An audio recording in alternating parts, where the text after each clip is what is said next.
ধারাবাহিক মূল্যস্ফীতির কারণে জীবনযাত্রার ব্যয় বেড়ে যাওয়ায় 2025 সালে দেশের দারিদ্র্যের হার 18.7% থেকে বেড়ে 21.2% হওয়ার শঙ্কা বিশ্বব্যাংকের।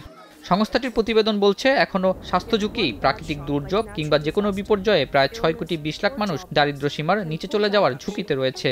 বাংলাদেশ dramatically reduced 2010 থেকে 2022 সালের মধ্যে দারিদ্র্য হার 31.1% থেকে 18.7% নেমেছে। একই সময়ে অতি দারিদ্র্য 12.2% থেকে কমে হয়েছে 5.6%। তবে প্রতিবেদন বলছে 2023 থেকে 2024 সালে 20 লাখ মানুষ কাজ হারিয়েছেন। পতন হওয়া আওয়ামী সরকারের প্রথম মেয়াদে 2010 থেকে 2015 পর্যন্ত দারিদ্র্যের হার কমার গতি বেশি থাকলেও সেটা 2016 সালের পর থেকে কমেছে বলে বিশ্বব্যাংকের প্রতিবেদনে উঠে এসেছে। মঙ্গলবার বাংলাদেশ দারিদ্র্য ও বৈষম্য বিশ্লেষণ বিষয়ক গবেষণা প্রতিবেদনে এমন তথ্য প্রকাশ করে বিশ্বব্যাংক। সে সময় সরকার দারিদ্র্য কমানো চেয়ে অবকাঠামো উন্নয়নে ব্যস্ত ছিল বলে জানিয়েছেন বিশেষজ্ঞরা। Debt-driven infrastructural development replacing everything else. Rule-based society giving way to a very corrupt sort of incentive system, and political democracy decline reinforced by economic democracy decline.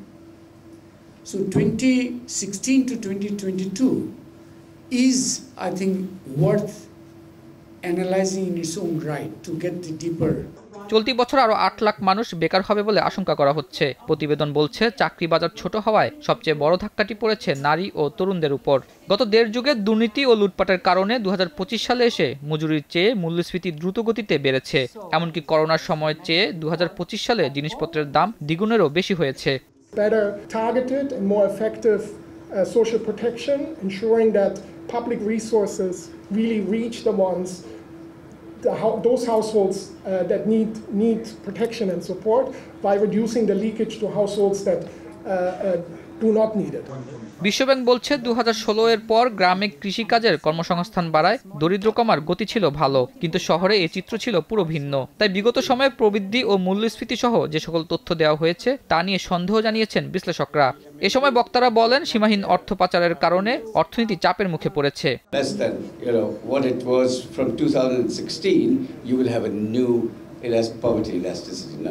But that doesn't take us away from the fact that growth has not been very inclusive, not been job creating, because as Dr. Saima mentioned, industrial job creation had slowed down. So the industrial output and job creation connection has slowed down. প্রতিবেদন বলছে, এই মুহূর্তে 2,10,00,000 মানুষ দারিদ্র্যসীমার নিচে বাস করছে। আর বিচক্ষণতার অভাবে সরকারের ভর্তুকির ব্যয় যাদের প্রয়োজন তারা পাচ্ছে না বলে জানানো হয়েছে। আতাউর নিয়ন, স্টার নিউজ, ঢাকা।